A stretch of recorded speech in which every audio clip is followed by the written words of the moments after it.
Hi guys, Yolanda Maurer here. Week 4. This week for our Alta Academy tips and tricks, we're going to be doing lines of placement.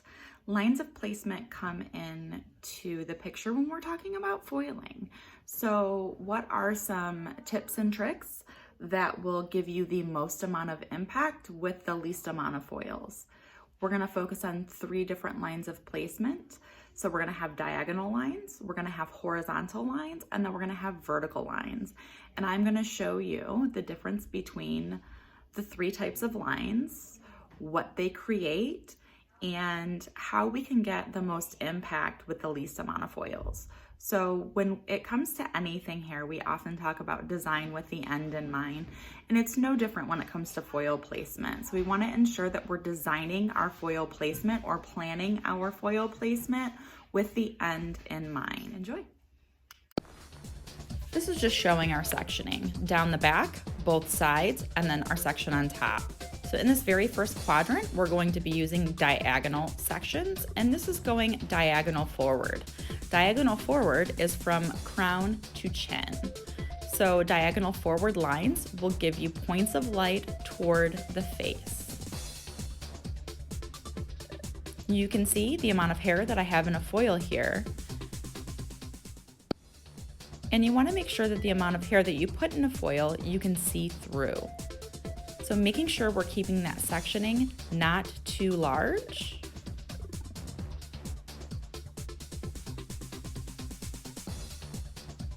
If you want more of an impact with your foils, you could always do back-to-back foils. The amount of ease I have between these foils is about 1/2 inch.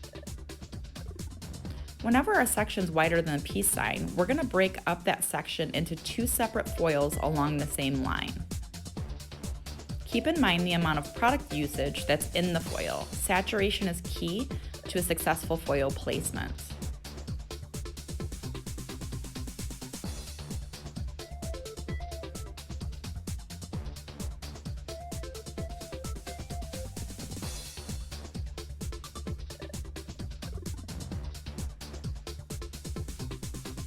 We want to first load the foil in the middle, lots of product.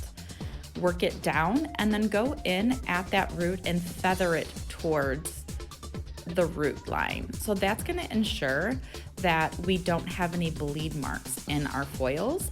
So you can see I've slowed it down a bit here just to show you a really light feathering toward that root area.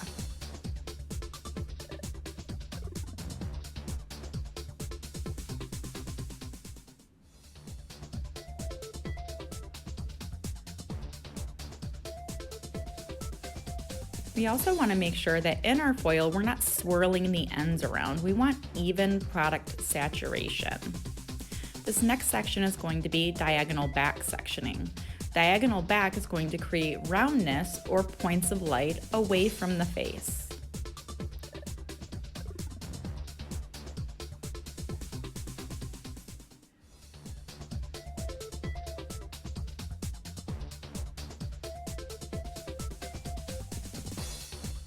Just be sure you're always being mindful of the amount of hair in a foil.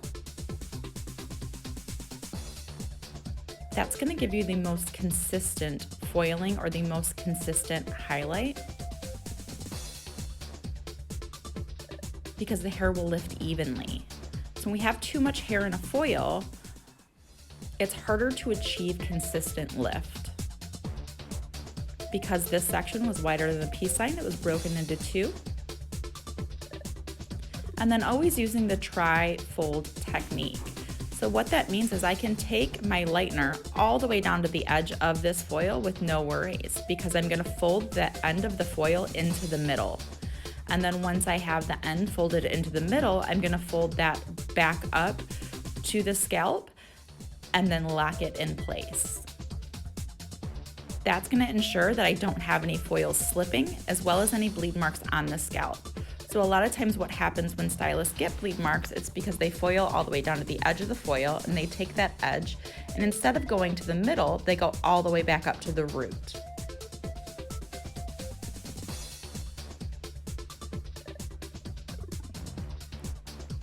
So that is our diagonal back sectioning. The next sectioning we're going to do is going to be our vertical sectioning. So vertical sectioning is going to be up and down. I've split that back section in half, and then I'm taking those foils and I'm just going straight down with them. A lot of people in class always ask, would you actually have your guest bend down for this? The answer is yes. If you're going to be able to give your guest exactly what they're looking for, they won't mind putting their head down for a few minutes. Because really, this only takes about 4 foils to complete that half back section of the head. Our vertical sectioning is what's going to give us really high impact, very solid lines.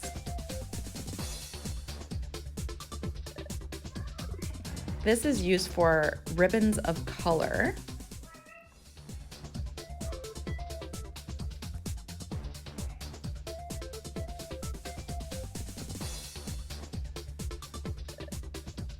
And again, you just don't need a lot of hair in a foil. You should be able to see through it. You're gonna see at the end of this video what this placement looks like and how nice and bold those lines of color are.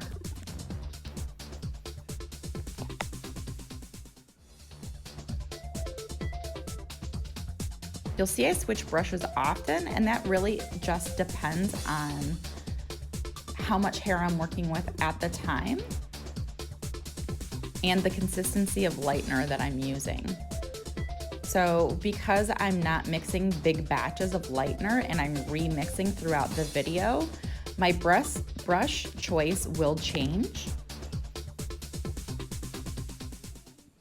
This is going to be our horizontal placement. Horizontal placement is going to give us diffusion, as well as create weight and width in the hair. So when you're looking at horizontal lines, think of the horizon.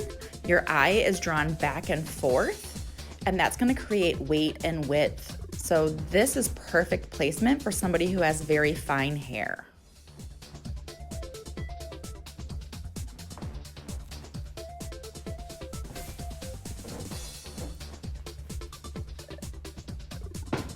Again, the ease in between the foils is about 1/2 inch.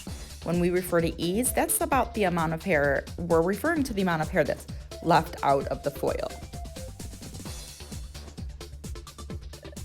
And our ease is what gives us dimension. So it's not only about the hair that you have in the foil, it's about the hair that you have left out of the foil. That's where the dimension is created.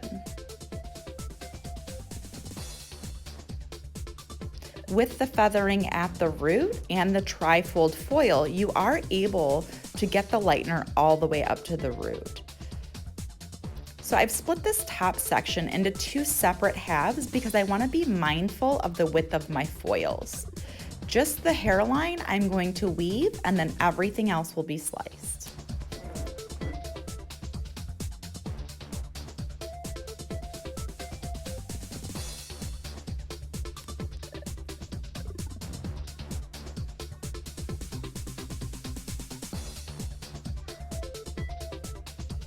Now we're going in horizontally up to the part line.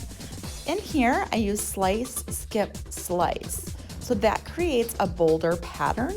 It's also going to give us ribbons of color without using a vertical line. And then I go back to that with just a regular slice.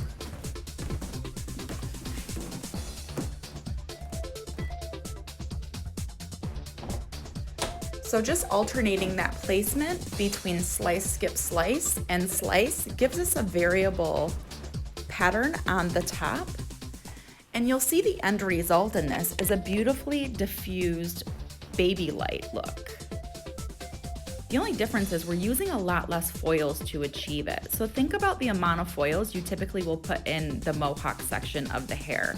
If you're somebody that foils from front to back or back to front, we can get sometimes 30 to 40 foils up in that mohawk of back-to-back weaves. This technique is going to allow you to go through and cover a lot of area with a little amount of foil.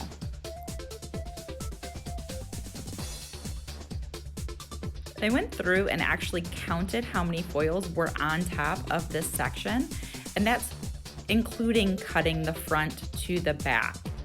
So front and back foiling horizontally, there were only 11 foils used to complete the entire top of this overall look. It's a very time-saving technique.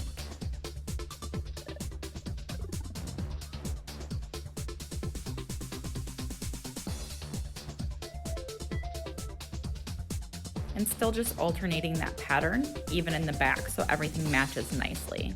So moving from slice to slice, skip, slice. Throwing some bolder lines in there.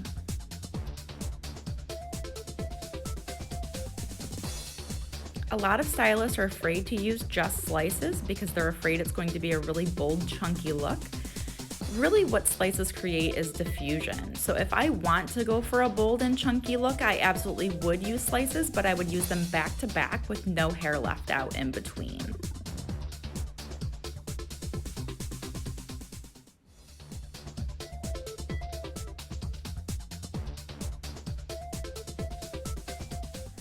So this is our finished look. This is the beautiful Miss Gabby.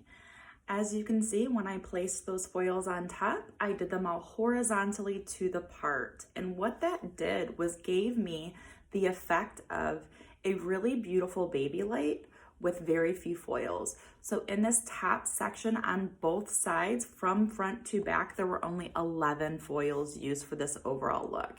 And what happens a lot of times is we have stylists that'll go through and they'll put 30 or 40 foils in this mohawk area alone. And that takes up a lot of time and a lot of effort when we can visually get the same effect by just placing our foils differently. So this is all slicing that's used across the top, and it's done in a horizontal pattern. If I move this top section out of the way, on the sides, we used diagonal placement. Diagonal placement creates roundness and movement in the hair. So we use diagonal front and diagonal back on both sides. So if you look at this side, we have a diagonal placement as well. And again, it just creates roundness and movement. Now on both of these sides, there was only about 4 foils per side. So you can see the impact that that has overall. In this back left quadrant, we used horizontal placement. So horizontal placement just created some really nice diffusion for her in here. Slices that were used. And in this section, what that really does is just diffuses the points of light. So when you use a slice pattern, you are diffusing the points of light. So again, you create a baby light effect just using slices all the way across instead of spending a bunch of time going through and weaving. Now this right section is going to be a little bit different. So this is where our vertical slices came in. And you could tell immediately because of the amount of impact that we have in this back section. So this visually gives us very straight up and down solid color placement. So you can see back and through here, we have those solid points of light or a solid section. And really, those vertical foils create length. So when we go in and look at the different types of placement or different types of movement, vertical foils create the illusion of length, or often referred to as ribbons of color. So you can see that when this foil was placed straight up and down, the impact that that has on that overall look. So it gives her the illusion of length. Again, in each section, there was only about 4 foils per section and then 11 to complete the entire top. So when we get into horizontal placement, like we did here, you're creating weight. So horizontal placement is going to create weight in the hair, and horizontal placement is ideal for people that have finer hair or somebody that has finer hair that wears a bob or something that's very blunt. You want to create a nice weight line in there and give them some fullness or some thickness. We're able to do that with color placement And it doesn't just have to be lightener. So if you're going through with a demi to add some lowlights, you can create weight or length with any of those products in a foil.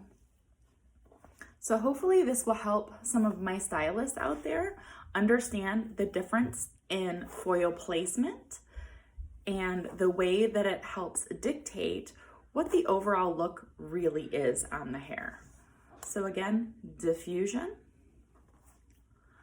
length or ribbons of color, and then on the side you're going to get your roundness. Thank you for watching. We'll see you next week.